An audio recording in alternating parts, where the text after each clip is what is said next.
Okay बच्चों, इन part number 2 we start our learning with Muslim League 1906 में established हुआ था बेटा।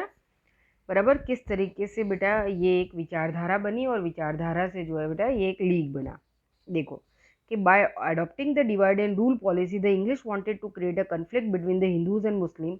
The then viceroy Lord Minto and the Indian वजीर Morley together planning to crush the Indian nationalism. एक तरीके से देखा जाए बेटा तो उस समय जो है डिवाइड एंड रूल की जो पॉलिसी थी कि भाई उनके बीच में एक तरीके से देखा जाए तो विचारधारा की एक खाई बना दो और उनके ऊपर शासन करो। तो उन्होंने कहीं ना कहीं हिंदू मुस्लिम पीपल का बेटा एक तरीके से देखा जाए तो कम्युनलिज्म को उन्होंने कौमवाद को जो है उन्होंने बढ़ावा देना स्टार्ट किया।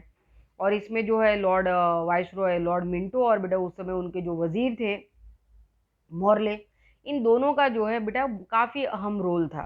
और कहीं ना कहीं आगे जाके जो है बेटा ये जो भारत पाकिस्तान हमारा हिंदुस्तान पाकिस्तान ये जो बना है ये इन्हीं लोगों की सोच के कारण बना। When the national fights became stronger, the English began to favor with the upper class Muslim. The English became successful in convincing a group of Muslims that they must form a Muslim organization to demand for the separate voting rights and separate voting centres. एक तरीके से देखा जाए बेटा तो जैसे जैसे बंग बंग movement आगे बढ़ रही थी कहीं ना कहीं जो है इसी बीच में जो मिंटो और ये जो मॉर्ले थे ये अपनी एक विचारधारा को कुछ उच्च वर्ग के जो मुस्लिम लोग थे बेटा उनको अपने मतलब विचारधारा के साथ जोड़ने में ये बहुत कामयाब हो गए। वो उनको ये समझाने में कामयाब हो गए कि जो हिंदू मुस्लिम कल्चर है ये बहुत अलग है। बराबर आप लोगों की विचारधारा बहुत अलग है, आपके मताधिकार अलग होने चाहिए, आपके मंडल अलग होने चाहिए, आपके संगठन अलग होने चाहिए। बराबर और कहीं ना कहीं जो अपर क्लास मुस्लिम पीपल का एक जो पढ़ा लिखा वर्ग जिसको हम बोलते हैं बेटा उस समय वो मॉर्ले मिंटो की इस विचारधारा के साथ जो है बेटा वो सहमत हो गया। और यहीं से मुस्लिम लीग की जो है बेटा जो है एस्टेब्लिशमेंट हुआ। हम देख सकते हैं कि 1906 में मुस्लिम लीग जो है फॉर्मेड हुआ। Religious head of the Muslim Aga Khan, Nawab of the Dhaka Salimullah Khan, viceroy Minto and his personal minister Dunlop Smith had played an important role in the establishment of this organisation. ये वो पर्सन थे जिन्होंने बहुत ही अहम रोल प्ले किया मुस्लिम लीग को बनाने में।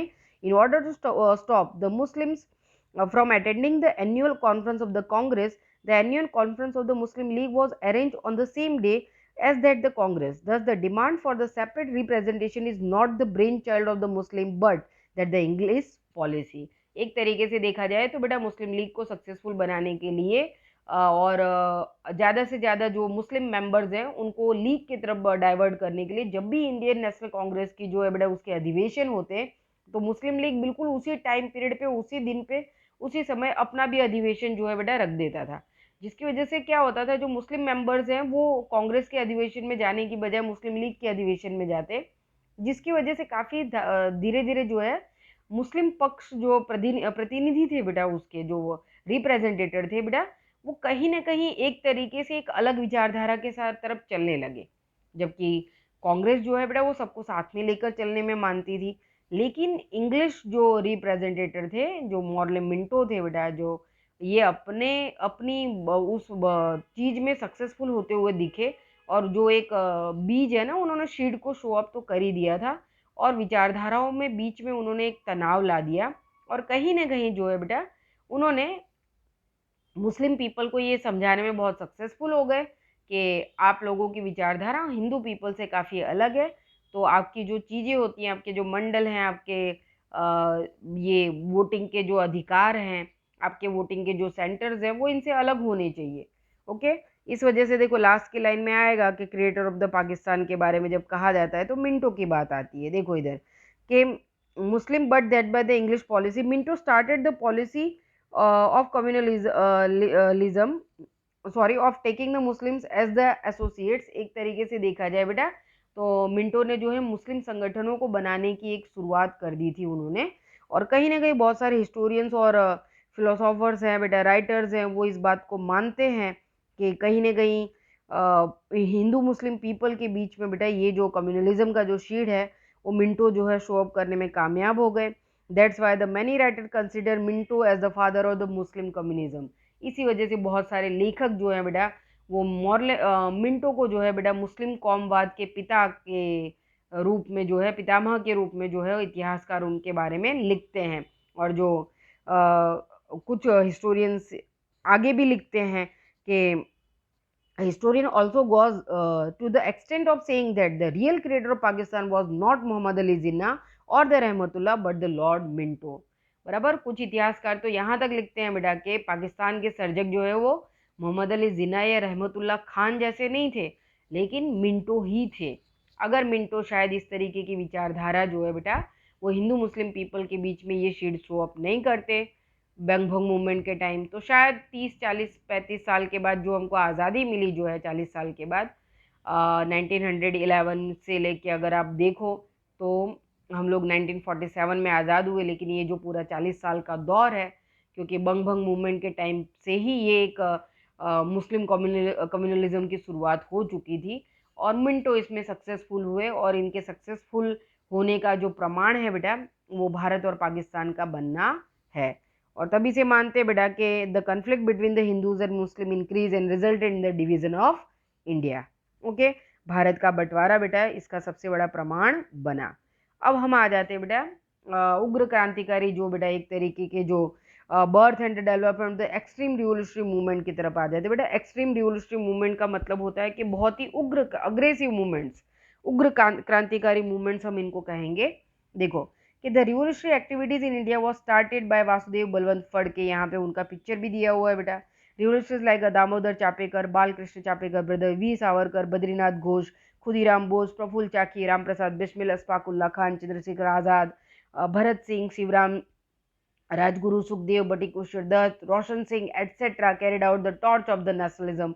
Youth trained in making and using the weapons were a constant threat of the English government। इतने सारे लंबे चौड़े बेटा हमारे ये अग्रेसिव नेचर वाले यूथ जो होता है बेटा वो हमेशा इसमें मतलब बड़ा गर्म खून होता है इनका और बहुत ही जोश के साथ ये लड़ने में मानते थे। तो ये वो जो क्रांतिकारी थे काफ़ी कम उम्र के थे बेटा, जिनमें से आप जितने भी लोगों को ले लो है ना, ये सब के सब 18 19 20 22 25 साल तक की उम्र के लोग हैं बेटा, जो कहीं ना कहीं देश की लड़ाई, आज़ादी की लड़ाई को बहुत ही क्रांति के साथ एक जोश के साथ लड़ने में मानते थे। ये वो लोग नहीं थे जो टेबल पे बैठ बैठ के बातचीत करेंगे, ना समझौता करेंगे, ना सुलझाएंगे, जब तक सुलझेगा नहीं तब तक आंदोलन करेंगे, उपवास करेंगे, इनमें ये नहीं मानते थे। इनकी विचारधारा अलग थी। ये मानते थे कि जो जैसा है उसको उसी की भाषा में जवाब दिया जाए।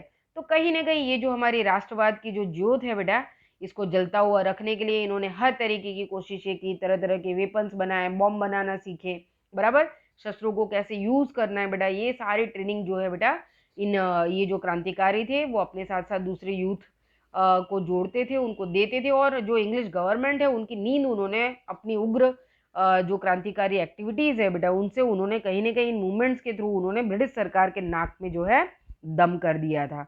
अब देखो, fierce revolutionary movement began in India and spread in the other countries as well. The circumstances in its background were the consolations of the partition of Bengal. The partition of the two groups is the Jahal radical and Mawal like a moderates. At the Congress conference in Surat 1907, the terrific opposition to practice the Congress to making only resolution and request। एक तरीके से देखा जाए बेटा तो ये उग्र जो क्रांतिकारी जो बेटा आंदोलन थे बेटा ये सिर्फ भारत में नहीं देश प्रदेश में बेटा फैलने लगे। और कहीं ना कहीं इसका जो मूल था वो बंग भंग मूवमेंट के टाइम से शुरू हुआ। और मैंने जैसे कि पहले ही बोला बेटा कि भारत के यूथ को भरोसा हो गया उस आंदोलन के बाद कि हम अपने अधिकार पा सकते हैं, हम जीत सकते हैं। और कहीं ना कहीं जो है बेटा सूरत के अंदर जो कांग्रेस का अधिवेशन हुआ 1907 में तो वहाँ पे कांग्रेस के जो लीडर थे बेटा उनकी भी सोच में एक जो है अलगाव दिखने लगा। कुछ जो रेडिकल लीडर्स थे बेटा जिनको हम जहालवादी कहते हैं, ये काफ़ी उग्र सोच के थे, जैसे लाल बाल पाल की त्रिपुटी है बेटा जिनको जहालवादी यानी कि रेडिकल लीडर्स माना जाता है।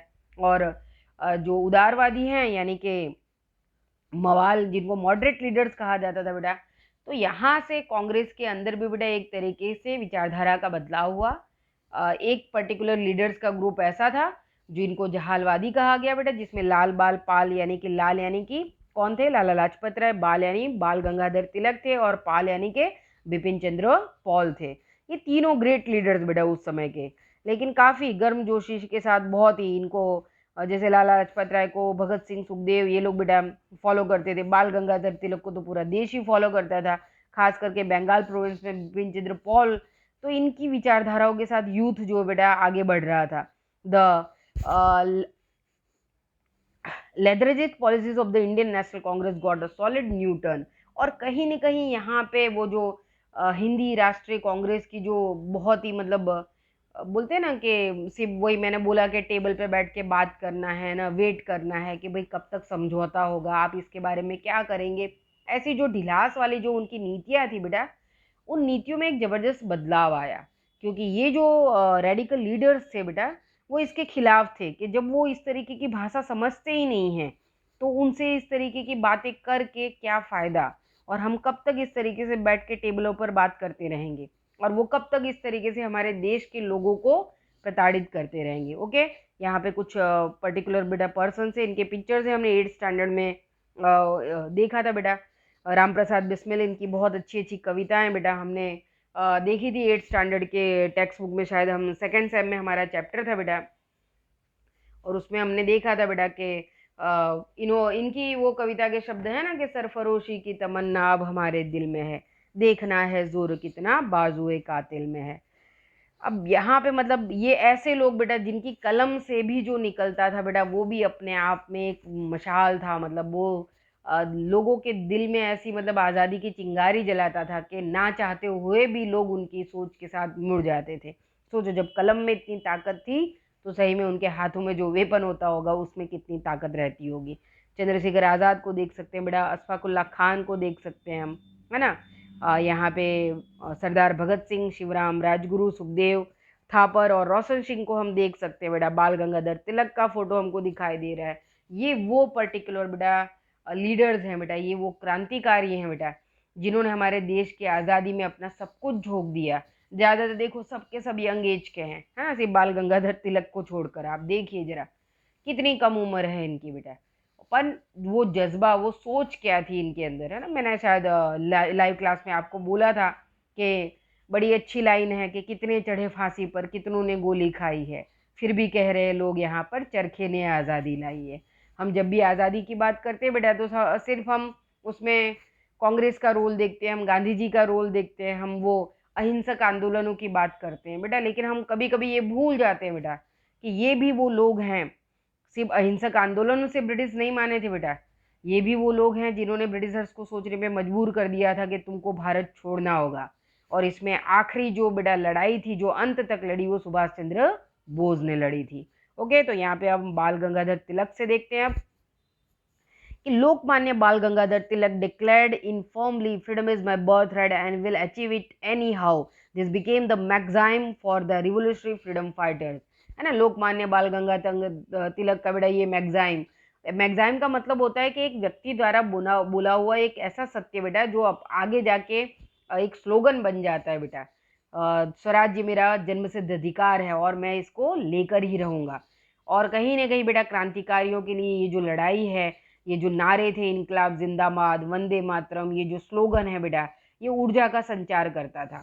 ओके, तो यहाँ से बेटा भारत की आज़ादी की लड़ाई ने एक नया रास्ता अपनाया, और ये जो अंग्रेजी लीडर्स थे बेटा, ये जो क्रांतिकारी थे बेटा, इन्होंने अपना अपना रोल जो है बेटा भारत माँ को आज़ाद करने के लिए प्ले किया था। ओके, अब इसके बाद का जो पार्ट है हम यहाँ से आगे से स्टार्ट करेंगे। Thank you.